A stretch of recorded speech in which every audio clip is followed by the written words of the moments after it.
It's Beer O'Clock, and this is the Beer O'Clock show, where every week we engage in light-hearted, beer-related banter while we review a selected ale. My name is Mark, and joining me is my beer mentor, Steve. Hello, Steve. Hi, Mark. How you doing? I'm doing all right, mate. How are you? I'm good. That was a rather low-key intro this week. Not right anything this week, mate? No, I couldn't think of anything. Also joining us is self-described beer geek and cinephile, not as dirty as it sounds, from the Drunken Cinema blog, Peter McKerry. Hello, Peter. Hello, lads. How are you? Good, thanks, mate. How are you? Yeah, very well, thanks. It's Monday, isn't it? But we're through the worst of it, so all good. This week we have a beer from our Ales by Mail selection weighing in at 7.1% ABV. It's the 5 Points IPA. We'll get to that in just a little bit. Stephen, what have you been drinking this week, mate? Yeah, I've had a few different sorts of beers this week. I finally got around to trying the Adnams Wild Hop beer that they've recently released, which was interesting. Lots of flavours going on there, as you'd imagine, from all these wild, unknown hops going into the brew. But interestingly, and I think a few people have observed this, for a beer that's supposed to be all about the hops, the real star of it is the malts. And you get this really malty, biscuity finish to it, which is actually really quite nice. So that's one to watch out for and give that a go if you see that. And then I've just been doing. I just had a couple more beers from a couple of the breweries in Ireland. What Ian sent us over earlier on in the year. So I had the Brewer, which is the Irish Red Ale, and the Agent Provocateur, which was a rye beer from Trouble Brewing, and they were both decent beers. Just continuing along that theme of Irish craft beer being particularly decent. And what about you, Peter? What have you had in the last week or so that's interesting? Coincidentally enough, I had a beer from 5 Points, the Pale, the West Coast Pale Ale, which is a fantastic version of the style. Coming close to juicy banger status, I would say. Fantastic beer. So yeah, I thought I would revisit that, given that we're going to drink the IPA tonight. And I was out on Saturday and had a couple of beers indoors, quite high ABV. I had a Bosco by Pressure Drop, and I had a 8 Ball by Beavertown. Then made my way to the pub to meet my friend. We went to the Jolly Butchers, which is in Stoke Newington. It's a great pub, great craft beer pub, loads of different UK and international beers, cask, keg, bottles, cans. So he had a pint when we arrived, which was Brigid Fire by the Celt Brewery, the Welsh brewery. So I went for the same as that. It's a rye beer, fantastic. Again, I love a rye beer. It's one of my favourite styles. I was after a beer that wasn't too high in ABV. He didn't know what it was, given that I'd had a few already. It's actually 6.3%, which I found out afterwards. But we went for a curry afterwards, so that soaked up some of the booze. But it was a standout beer, really hoppy, bit of spice, bitter, dry. It's nice. That was the top drawer beer of the weekend. Well, you guys have had a more exciting week than me. I managed to get a can of Ghost Ship down myself, and that was about it. Still not trying hard on drinking those beers, are you, mate? Well, I didn't. I had very late nights last week, working. So unfortunately, and early mornings. But this week, I'll get into it this week. I promise, because the beer shelf is Bowen. I need to start emptying it. Before we get to the news, Steve, we've got a little event coming up in a couple of weeks that we need to be banging on about a bit, just to get more people turning up.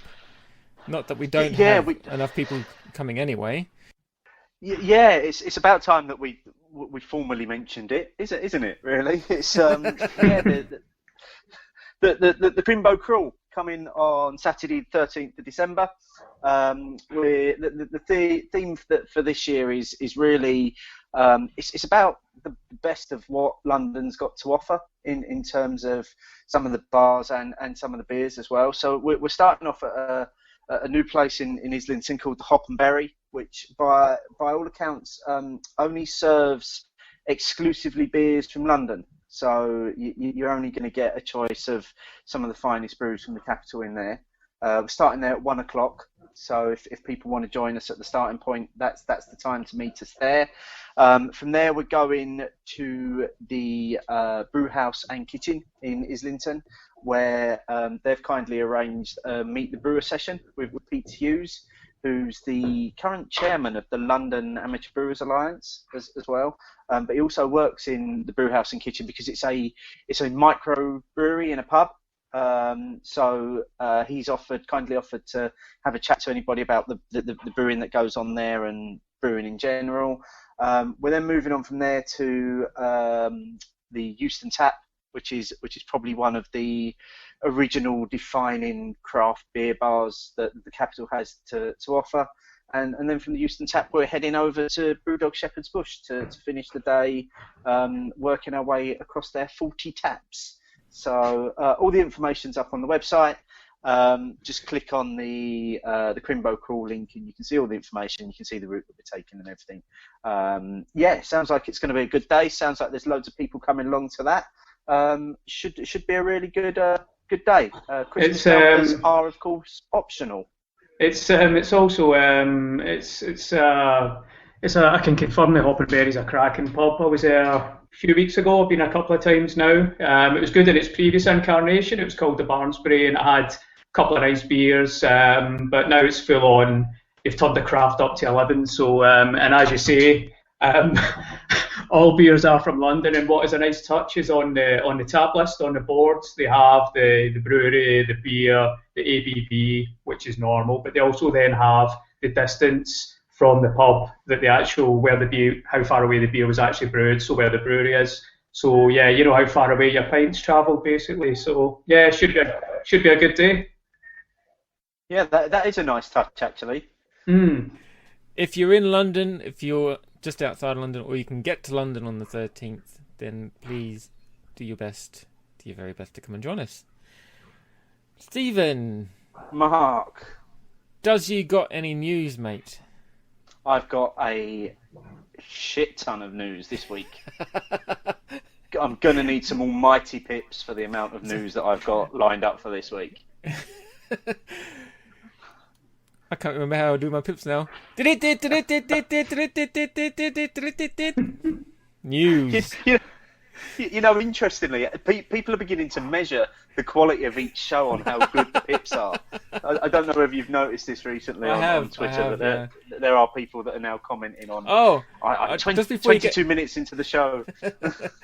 Just before you get into the, I think Andy Parker was complaining about the pips the other day. He was, yes, wasn't he? But he's in the good books now because he's brewing my Tutti Frutti. He's brewing my Tutti Frutti saison. He is. Did you see the pictures? I did. He posted at the weekend of the fruit that's gone into the brew. Yeah. So I'm looking forward to that. Anyway. Yeah. Slight diversion. Back to the news. Do you want to give another set of pips just for Andy then? No. Oh, okay. All right, you've done it. Okay, so first up this week on the news, and this was announced last week. There was quite a historic day in the Commons, where MPs voted to change the small business bill, which was basically put forward to help secure fair rent and cheaper beer prices for licensees tied to the big pub companies. So effectively, this is going to see a lot of pubs being able to break the beer tie system, which is one that's been in operation for about 400 years now. And basically, for those that aren't aware of what the beer tie is, it means that a pub landlord will own the premises, but can only, in layman's terms, they can only buy beer from the brewery that actually owns the property. So the landlord will lease the property from the brewery and then only supply their beers. Basically, what this is doing, it will give landlords an opportunity to source their beer from other places, which should ultimately lead to more choice and better value in pubs, which can only be a good thing, I think, in my books. So as you would expect, the sort of people from the business have come out and said it's going to hugely damage investment jobs and will result in more pubs closing and job losses. And CAMRA have countered that by basically saying no, it's probably one of the best things that could ever happen to beer in the UK. There is also not being one to not have an opinion on things, Brewdog did issue a statement about it, but it was largely along the lines of what everybody else is saying. It's a good thing in terms of where we're going. So that was that. Next up, some brewery news. Wolfbank Brewery, based in Otley in West Yorkshire, they've just unveiled a new brewing team to continue to build on the brewery's success in 2015. They've been around since 2010. Started off in a brew pub in Leeds and now creating a range of beers. They've got a new portfolio which they'll be launching next year, including monthly specials, both cask and keg. So for more information about that, you can check out Wolfbank's website, which I do have to hand. It's wolfbankbrewery.co.uk, and that's Wolf spelled WHARFE. So wolfbankbrewery.co.uk. Next up, we have some awards news. There have been some new awards have been launched to celebrate the best in beer marketing. Now, Pete Brown is behind these, and these awards will be open to all brewers with a presence and a focus in the UK. And it covers things like best advertising campaign, best use of social media, best branding, best stunt, best business-to-business campaign, best website, all those sorts of things. So details about that for anybody that's interested. I believe you have to be a brewer selling beer. More information from beermarketingawards.co.uk. Event news. Craft Beer Rising comes back to London Thursday the 19th to Saturday 22nd of February next year. It'll be the third year of the event and will once again be at the old brewery, the old Truman Brewery in East London. Around 70 breweries bring in some 450 beers. Tickets are now on sale and include £5 worth of beer tokens. For more information, craftbeerrising.co.uk. It's also linked to something called the London Beer Week, which is running on the 16th to the 22nd of February, which I can find very little detail about at the moment, other than that you can buy a wristband for a tenner, but it doesn't actually tell you what that wristband gives you. So that's a great marketing scam if ever. This is London Beer Week. This appeared round about the time, or I became aware of it during the time of London Beer City earlier on in the year, didn't it? Yeah. That's when the Twitter account appeared and it started to follow numerous beer geeks and whatnot. So I don't know exactly. Yeah, as you say, there's not much information about it other than there's a Twitter account which started following people, basically. But, yeah, it seems to be linked to Craft Beer Rising. The two seem to be linked, but it doesn't show how they're linked, other than that Craft Beer Rising will close the London Beer Week. If you check out London Beer Week's website, which is londonbeerweek.com, there's actually not a lot of information on there at the moment. I'm assuming it's a site that they're going to grow, and I'm assuming there'll be a series of events run around that week, and that's what the wristband will give you entrance to, will be the events. But as soon as we find more information about London Beer Week, we'll feature that on the show so that people can be fully up to speed with it.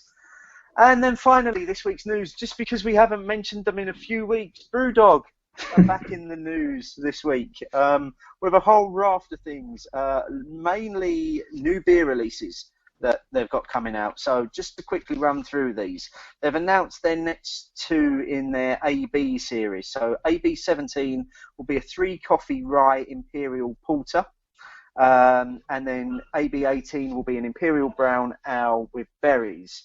In addition to that, they've released a new beer in the Hello, My Name Is series called Konnichiwa Kitsune, and they've also released the beers that will make up their prototype series for this year. And now these are the beers that will go into their bars, and the one that proves most popular will become part of their core range. So much like the Brixton Porter did this year, that was part of their prototype series last year. So the beers in the prototype series this year are Vagabond Pale Ale, which is their first gluten-free beer, and that's going to come out at 4.5%.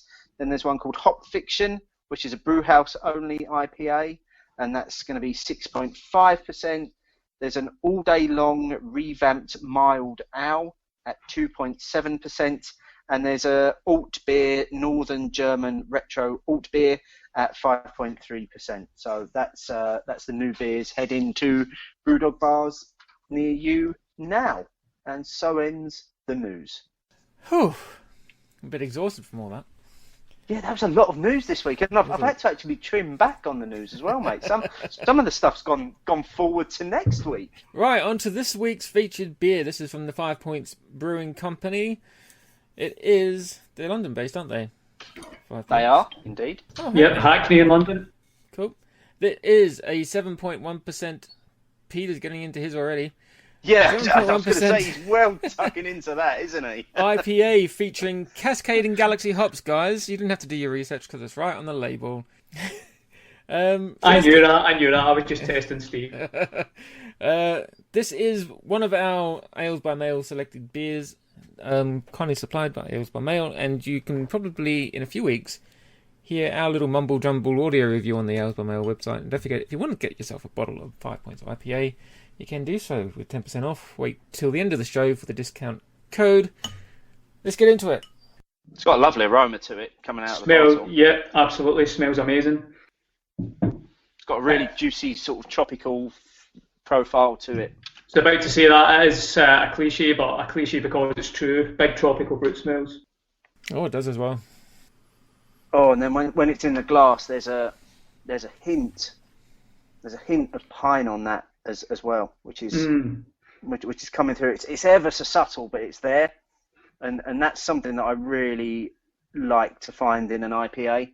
I'm getting loads of peach as well, very peachy. Yeah, now you've said that, I'm picking that up. There's a hint in there. Now, obviously this. Go on, mate. Yeah, I was going to say I might be preempting you or stealing your thunder, but so they released a previous batch of this when they were experimenting, didn't they? Yeah. And then the first time I had it I was actually with your good self in the Old Fountain in Old Street, and that was prior going to the Stone and Joy Buy event at Brewdog Shoreditch, and I wasn't absolutely convinced or blown away, and the same goes for the second time I had it, which was as part of London Beer City at Brewdog Shoreditch again, when they'd done the tap takeover. So I'm keen to see how this compares now that they've found a recipe that they're happy with. Yeah, it's interesting you say that, because I think I've said before that the first time I tried this was back at Summer Brewfest, which was back in June, July sort of time, and it was literally it was fresh out of the brewery that week. So, and it was their first batch of it. So, and I tried it, and straight away I was banging on about what a great IPA it was, and how for me it was up there with Cannonball, and it was finally, we had a Cannonball of the South almost. But then Peter, as you say, yeah, I've since tried it, and obviously as that first batch has got a little bit older, it started feeling a little bit more tired. I think some of the flavours have died, and I think when we went to that Meet the Brewer at Brewdog, I had a chat with a brewer, and he was actually saying that it was probably at about 75% of where he wanted it in terms of the beer to taste. But the brewery was still quite keen to get it out, so they have spent a few months developing it and playing with it, and I think they've finally got to a point where they're happy enough for it to be released now, and it is now widely available, which I'm quite glad about, because I'm looking forward to trying this second batch of it as well, to see if it stands up to that first batch. Well, say no more, Stephen. Tuck in. Okay, Cheers. let's do this. Cheers, guys. Slanjava. Well, you got the huge hops up front, haven't you? Massively, yeah. Oh, it's very smooth all the way through, and then you get to the finish of it, and you get this kind of massive sort of bitter hit that just then follows on through as you just finish in your mouthful, and then it just eases a little bit at the end there, and now got some nice bitterness just around the edge of the tongue. Yeah, it's actually, I was about to say, it's actually left my mouth feeling quite numb in a nice way. The thing that sometimes with an IPA is, especially one that's up here, there's 7.7% ones, you can get a bit too much booziness of it, and it almost gives you a bit of a burn as it goes through. And I think maybe that's what we were finding in towards the end of that first batch. There was a bit of a burn in it, Absolutely. but they seem to have softened that down and balanced it out a little bit now. I'm not sure how you're finding it, Mark, because I know sometimes you do pick up on those things maybe a little bit more than I do. I'm not getting any booze from it at all, actually. I'm getting a real... it's obviously bitter and hoppy up front, but I'm left with a Vegemite on toast taste. It's a quite bitter, quite yeasty. I have no point of reference to that. I really don't. Yeah, actually, I don't know why I'm saying neither do I. What am I talking about? Yeah, just hear and agree. Just do a lot of agreeing on the show, mate. I just want to please everyone, that's my problem. There's a kind of floral quality to it as well. There's a kind of, I don't know, a kind of floral quality to it. And I'm getting a little bit of grapefruit. But for me, it's definitely mostly about the peach. I'm definitely getting loads of peach off it from the taste and the smell. But as you say, it is quite smooth. It's very smooth, in fact, and 7.1% you would never in a million years guess. It's a little bit scary, in fact. It is a dangerous 7.1%. I think you could easily drink a couple of these before you even knew where you were at, and then you'd struggle to know where you were at. I think on this. We've all been there. Yeah.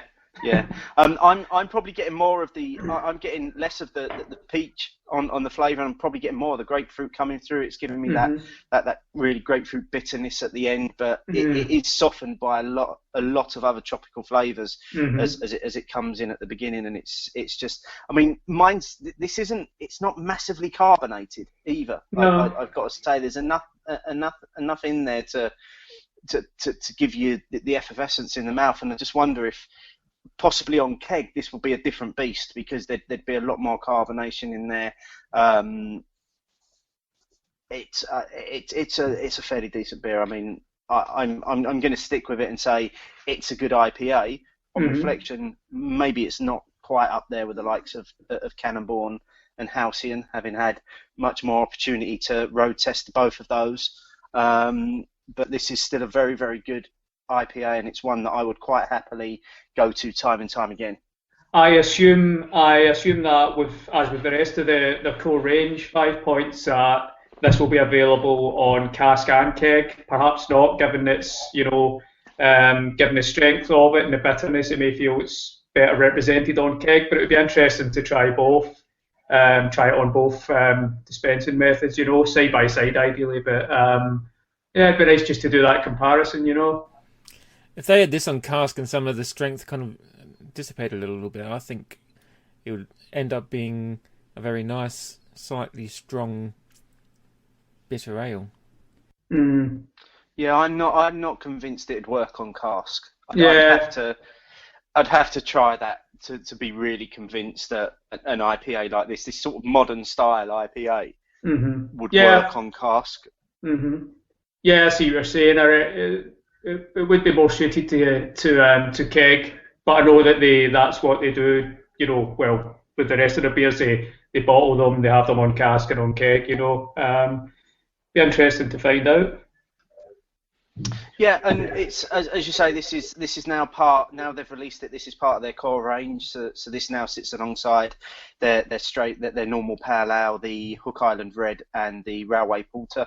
And we do have an interview coming at the end of the show with Doreen from 5 Points, who talks about the process they've been through in terms of brewing this beer and getting it just right, and talks about some of the other things they've got coming up as well. So make sure you stay around until the very end of the show to listen to that interview. Yeah, I mean, just to say a few words about 5 Points also. I mean, I'm a big fan of the brewery. I had my first beer of theirs, I think it was around about June 2013, and it was the trial brew version of the pale. But doing a bit of reading on them, I know they pay the living wage to their employees, for example. They're quite an environmentally conscious brewery. They have an apprenticeship scheme for 18 to 24-year-olds. So there's a lot to like about them, And in terms of their output, I've never had a bad beer from them, regardless of bottle, cask or keg, they're consistently good, so the quality control's obviously very important to them, Mm-hmm.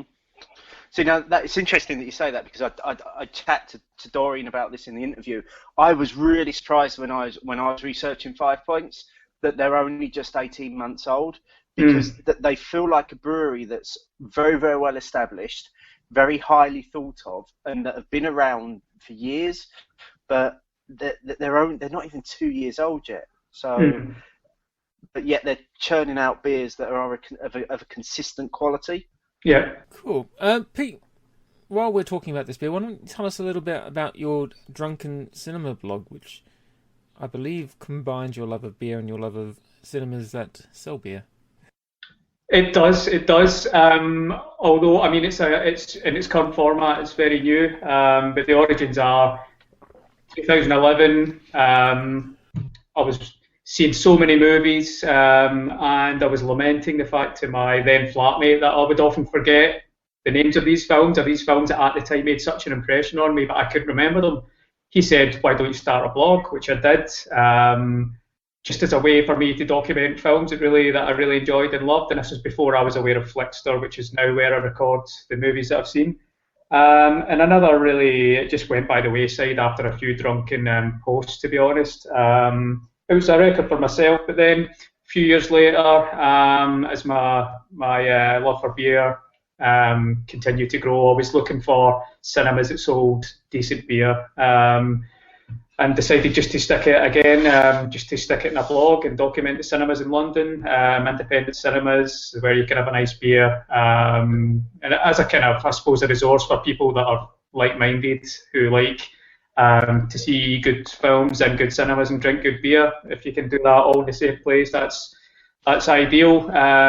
So there's a few cinema reviews up there, not many. I need to get out and do a few more, but it's kind of easier to review beer or beer events in a way because it's more accessible. I don't always go, these independent cinemas. I've done the ones local to me, but I'm quite lazy, to be honest. So to get my arse down to South London and whatnot is something I need to do. But yeah, that's essentially it. It's a review of cinemas that sell good beer, the occasional beer review, the occasional beer event review. And again, it's mostly for my own enjoyment, really, but if other people find any usefulness from it or interest, then that's all good. Yeah, cool. I see Steve just drained his glass there while I was rambling. Yeah, it's finished. There's none left. It's all gone. It was far too easy to drink, which I think was always going to be my worry about this evening. This has been one of the beers that when we put this season's list together, this was one that I absolutely wanted on it, and I've been really looking forward to drinking this beer, and it's gone all too quickly, unfortunately. Yeah. I'm just I'm a bit sad now it's gone. I've just got the remnants of the taste left in my mouth, and that's it. Give it a few minutes and you'll have also a fuzzy warm feeling as well, hopefully, in your head. But yeah, it's the same for me. I've been looking forward to it. Since I got the bottle, it's been sitting in my fridge. Every time I go to get the milk, when I'm making tea, it's been staring at me saying, drink me, so I finally got my chops around it. So yeah, and I would absolutely, next time I'm passing by Source Market, or if my local odd bins, which is really good for beer, if they happen to get it in, I'll happily pick up a few of these as part of my weekend cargo. Yeah, I can see this becoming a staple of my beery diet as well. Getting hold of a few bottles of this as I would a few bottles of Cannonball when they go on release, or a box of Halcyon every time Thornbridge put them up on the site. For me, this is going to be one of those, almost forms the holy trinity of British IPAs for me now. And you get that nice Vegemite on toast aftertaste. Yeah, it's really what I look for in a beer. That's exactly what I'm after. I'm intrigued that if there's a single listener that can relate to what Mark has just said there, tweet us with the hashtag Vegemite, because I just want to know if anybody can relate to that. I might my next bottle I might pair it with Marmite on toast, see how that works. That might work. Can't compare Yeah. to Vegemite though. I don't think. I've never had Marmite. I don't know. Right. So, any final thoughts on the 5 Points IPA, boys? I guess without trying to be, without gushing too much about it, because again, it's something that I've made no secret of. I really enjoy this beer from just an objective point of view. It's probably, if you're looking for a really modern style hop forward IPA that's going to give you really tropical flavors, it's going to give you a nice bitter finish, it's going to give you that bitter finish that makes you want to go in for more. A fairly drinkable 7.1%. This is probably the one to give a go. I would say definitely give it a go. I think 5 Points will continue to improve this with time as well. They'll continue to tweak it. They'll continue to get it to exactly where they want it to be. Like all new beers, I just recommend you give them a go and really come up with your own thoughts and opinions on the beers. I'm just glad that I really enjoyed this because as we were saying the previous batch they were still tweaking it obviously, so that's understandable. But I did worry that I wouldn't enjoy it, and given that I enjoy each of the other beers in their core range, it would have been a shame. But I'm really glad, and as I say, I'll definitely be whenever I see it, I'll be stocking up, finances and circumstances permitting. Absolutely. Cool. Well, I'm going to be the downer. I found it a little bit too hop forward for me, but that Vegemite on toast aftertaste, it kind of made up for it. If it was a little bit easier on the hoppage, I need to try their pale to see how that compares. That'll probably be more at my street. I think you should try the entire range, mate. I mean, the one that was because it was a little bit touch and go for a minute as to whether we were actually going to be able to feature this season because there were moving timescales on its availability. I was going to put in the Hook Island Red as a backup because that's a stunning beer. I think you would really enjoy that, mate. Right. A red rye beer. It gives you a nice mouthful of hops, but then it's just soft and it's creamy and it's a really nice. Little bit of spice to it as well. Yeah. I would recommend that one as well from 5 Points. The Hook Island Red. Seconded. Sounds good. Peter, where can people find you, mate? Do you know what? It's I'm not even sure. What is it now? It's drunkencinema.wordpress.com. That's where. So yeah, just take a wee look. I suppose it's a bit of a London-centric blog, given that it's mostly reviewing London breweries and whatnot. Cinemas. But yeah, if you're into good cinemas and good beers, then yeah, have a wee look. So, how many cinemas in London actually do stock decent beer? Now you're asking. Well, this is a voyage of discovery that I'm on, to be honest. So, off the top of my head, the best one would be at the moment that I'm aware of, the Hackney Picture House. Again, it's quite close to me. I'm a bit lazy, so maybe that's why I plumped for that one. But in the Hackney Picture House, you can sit and enjoy a film with a Gamma Ray Smog Rocket 8-ball from Beavertown. They've got the London Fields, Hackney Hopstar, Love Not War. And they have some of the Bear Hug Brewing beers, the Hibernation IPA, and the other pale ale, which I can't recall the name of. But that's if you live in North or East London, you're a beer geek and you like the films, I would get yourself to the Hackney Picture House.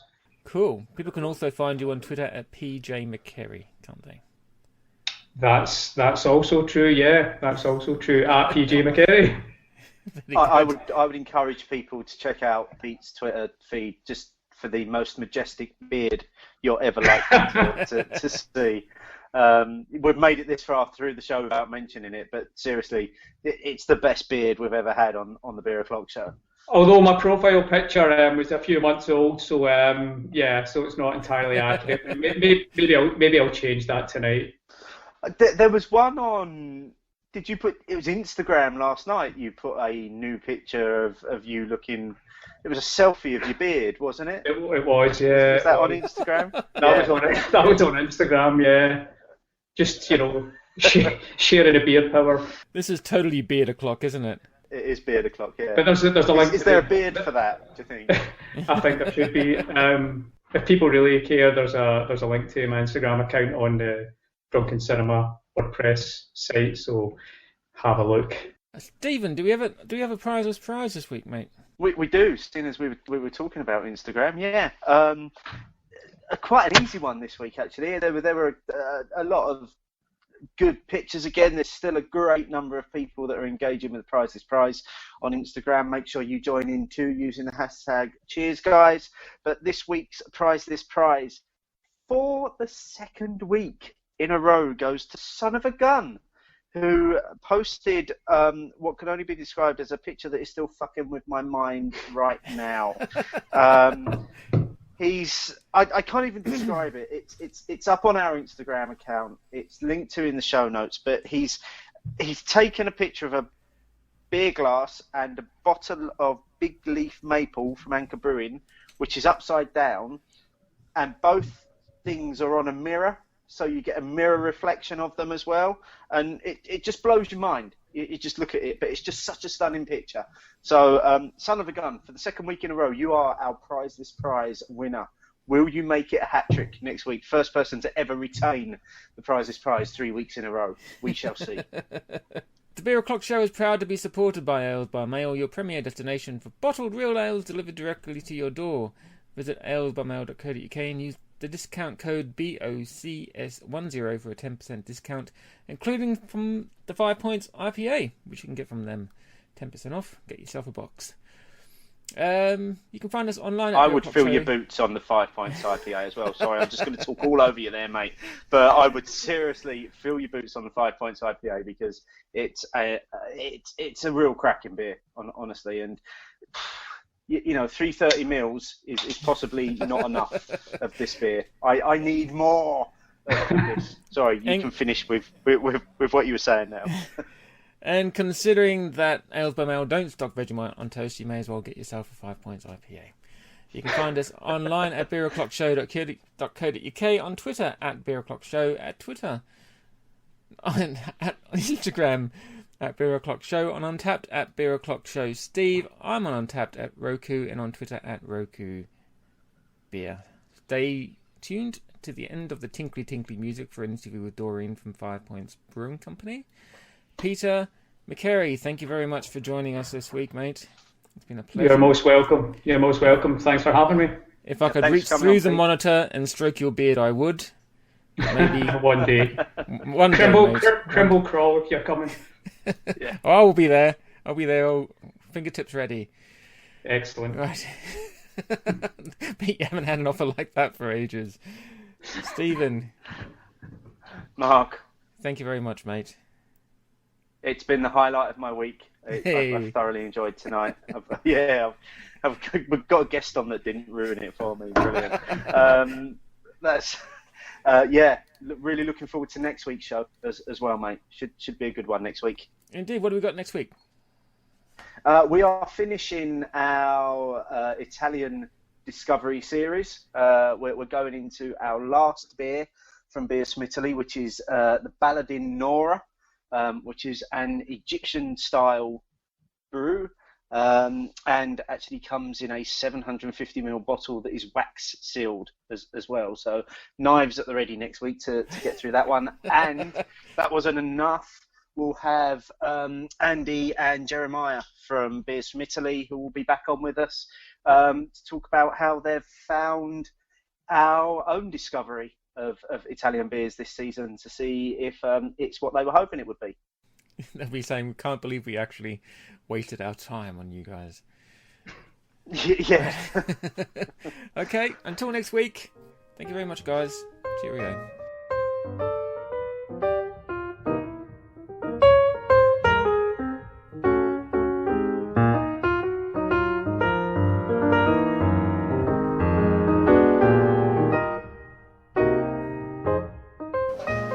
It's Beer O'Clock and welcome to another episode of Behind the Beer. This week I'm at the 5 Points Brewery in Hackney, East London, and with me is Doreen, who's the beery face of 5 Points. Welcome to the show. Hello. This week on the show we've been featuring your brand new IPA. Yeah. Tell us a little bit about the beer. Well, it's our IPA that we've launched, the 5 Points IPA. It's brewed with Galaxy and Cascade hops, predominantly Maris Otter malt. In fact, like the majority being Maris Otter malt, which forms kind of like the beery base malt of all of our beers. And it's 7.1%, so it packs a wallop. Yep. And it'll be launched, or it is launched, depending on when you're hearing this, when you're hearing my voice. It is or will be launched in bottle and also in keg.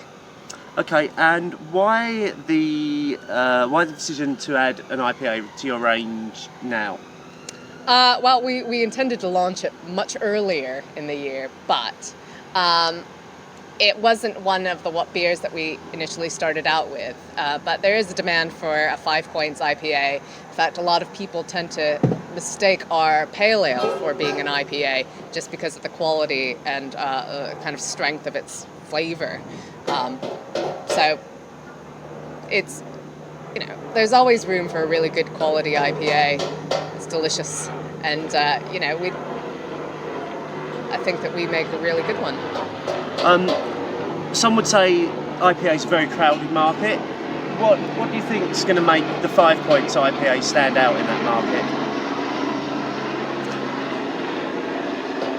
Well, the 5 Points IPA is probably going to stand out the same reason why the rest of our other beers stand out, due to kind of quality, consistency, and flavor.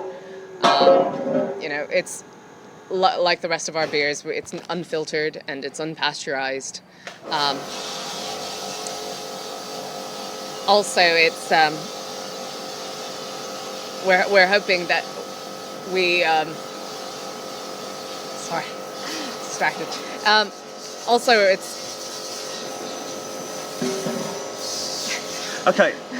For those that are struggling with maybe some of the noises in the background, just to put some context to this, bearing in mind we're audio and you don't actually get to see what we're doing. We're currently sat outside the brewery here at 5 Points, and there's a lot of keg washing going on behind us. There's keg and cask washing going on with a high-powered pressure washer. So. You just need to forgive the background noise and hopefully just pick up on what we're saying here. Yeah.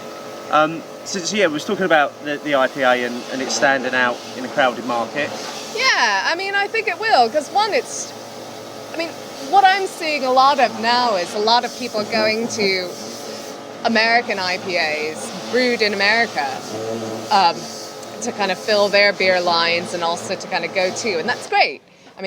Variety is the spice of life, but there is I feel like there needs to be more kind of house pour IPAs that are brewed locally, freshly.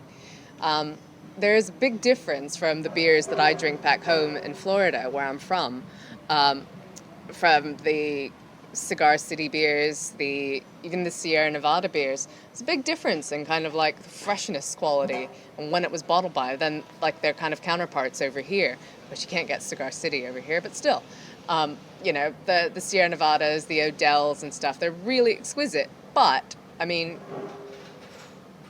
they're not as fresh as they would be if they were brewed locally. And I think that, there are a lot of really great London IPAs, but, it's like handing somebody the same recipes.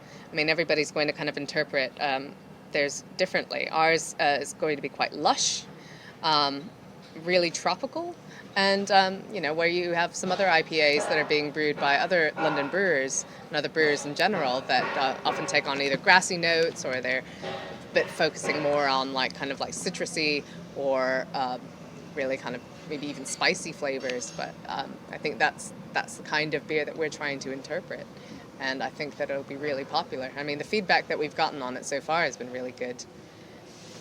Yeah, I tried it back back at the Summer Brew Fest, which I think was your first keg that you had brewed. That was the first time I tried it, and then and there I compared it to Magic Rock's Cannonball, which is an absolute go-to beer of mine. I absolutely love it. I've gone on record many times.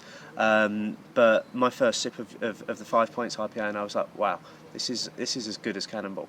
So I think people need to give it a go, because like you say, it's new, it's up and coming, but is certainly from that first batch, from what I can remember, it certainly gives you that freshness that you're looking for in an IPA. Yeah, that was our first batch that was brewed on our main kit, which is a 10 brewers barrel kit, and it's the same batch that people tried recently at Leeds International Beer Festival, and it got really amazing feedback there as well.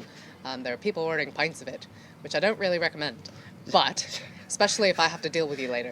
but you know, it's really good. I mean, the feedback's been extremely positive for this, and I mean, it's. I feel we're really confident in the release of it, and I feel really confident that it's going to be quite beloved, or as given the same amount of affection as our other beers as well. And it's going to be available in bottles and kegs? Bottle and keg, yeah. We're not going to do cask, except for only like kind of very special events, such as Camera Beer Festivals and stuff like that. And that's kind of just as and when we have the time to cask it. Main reason for that is 7.1% beer. Even sometimes our 6% Hook Island Red can struggle in certain pubs and certain occasions if it's racked on, if it's racked and tapped on a Monday, for example, in a slow-going pub. It's not really ideal, but we do like to give the option when we can to put it in cask, but predominantly it's going to be keg and bottle. Okay, so let's move on and talk a little bit about the brewery itself. Yeah. So 5 Points Brewing Co. What's the name about? What's that with reference to? So 5 Points is in reference to a five-way junction that we are based near. One of Ed Mason, the director's friends, kind of referred to the area as the 5 Points when Ed was kind of telling him where the brewery is going to be based, and Ed really liked it, so he went with the name. I get a lot of questions from people asking if we're from New York or if it was a reference to like gangs in New York, and I'm like, you're watching too many Scorsese films. It's like, it's really interesting because there are like 5 Points in multiple places, and we just happen to be one in Hackney. It was a way of kind of referencing and kind of like a nod to the landscape that we're in, the being kind of a Hackney brewery without being Hackney Brewery, because there's already a very good brewery called Hackney Brewery, so can't really use that name. And I was surprised to find that you've only been in existence for about 18 months now. Yeah. Because you feel like a much older brewery, a much more established brand than that. What do you put that down to? You've been fairly successful in the last 18 months. What's that down to? Well, it's part of our success is probably like Greg and Ed's decision to focus on 3 core beers and stick with them and just perfect them, or get them as close to perfect as you possibly can. So as opposed to kind of like diversifying our interest in brewing all sorts of beers that may or may not go well, we just kind of focused on 3 just deliberately, just kind of pounding that drum of like consistency and flavor and getting and tweaking it just more and more. And I think that's really worked in our favor. And I mean, it might not really make us kind of like the darling of beer geeks who want to try, their melon-infused IPA stout or whatever the hell. But, I think I often liken 5 Points to kind of being like an old friend at the bar, the one that you kind of see and you're like, oh yeah, going with that kind of easy go-to sort of beer. I think that also some of our success, I mean, Greg's had a really successful background working as an assistant brewer at ELB, East London Brewing Company, and he worked there for around a year, and that's given him a lot of experience as well as his chemistry background in being our head brewer. And also we've had like a really amazing team of really good hard workers, not just like our kind of permanent staff who are amazing, but also our part-time staff. And we do and I think part of that is also because we are a London living wage employer, and we pay our staff like a good proper wage in order to work with us. We were the first brewery to be like to be a living wage UK employer. So we're the first brewery in the UK anyway, and there's been a few other ones that have followed suit, which has been great. Okay, so you've got, as you said there, you've got your 3 core beers. Yeah. The IPA is going to become part of the core range. Yes, the IPA will be the 4th beer to add onto the core range. Got the bottle caps for it. We've got the the labels. We've got the Pantone set. You're all ready to go with it. Yeah. What's next for 5 Points then? What else are you going to be planning on doing in maybe the next 6 to 12 months? Is it continuing just to focus on making those 4 core beers as good as you can possibly make them, or is there other things in the pipeline? That is kind of honing the 4 beers. I mean, really, especially honing the IPA is probably the main priority, I think, for Greg and the team. There are a couple other things as well. One of them I can talk about is the Derail Porter, which recently at Leeds International Beer Festival and also at York Beer Fest up in Camera, or with Camera up in York. That is, there were a couple of early kind of sneak tastes of the Derail Porter, which we're hoping to also kind of launch around the time of the IPA, if not a little bit after, because it only gets better as it ages. For those of you who didn't have our Derail Porter earlier this year, what it is, it's a cask of Railway Porter that's been aged with Brettanomyces yeast, depending on, again, when you're hearing this message, and depending on the time we actually release it. It'll be aged probably around 6 months with Brettanomyces yeast. It'll give it a really interesting kind of tart, soury flavor. Because the one that we had at Leeds was great. It was really interesting. It had a kind of more tobacco-y flavors. If you can kind of like kind of a tobacco-y, slightly woodsy flavor to the Railway Porter, which is really interesting because it wasn't oak aged at all, but it just still had those really interesting flavors. And I'm really looking forward to opening up another cask and seeing how it's doing and tasting. And that we're hoping to release in bottles at some date in time. Don't know when. Okay. So watch this space on that one. Yeah. Okay, so how can people find out more about 5 Points Brewing? You can visit our website at 5 Points Brewing, and that's FivePointsBrewing.co.uk. You can also follow us on Twitter at 5 Points Brew. You can also find us on Facebook, which is facebook.com/5 Points Brew. We're also on Instagram, and we've just gotten over 1,000 followers recently. I didn't even notice this, and it was just like, wow, we've got 1,000 followers on. It's pretty impressive. I know. Yeah. It's like, I like the fact that people are kind of like following us on Instagram. It reminds me of like actually every now and then going like, oh, maybe I should take a picture of our random detritus. Maybe I should take a photo of things. But yeah, it's so those are kind of like the 3 main social media formats that we use. Or, follow us at events. We keep our kind of events list pretty stocked with Meet the Brewer events and upcoming festivals that we're going to be at, and and just where our beer's going to be. So. And you do brewery tours as well? Yeah, we do brewery tours. We do monthly brewery tours. I don't think we're going to be doing one in January because we tend to do brewery tours on the first Saturday of every month.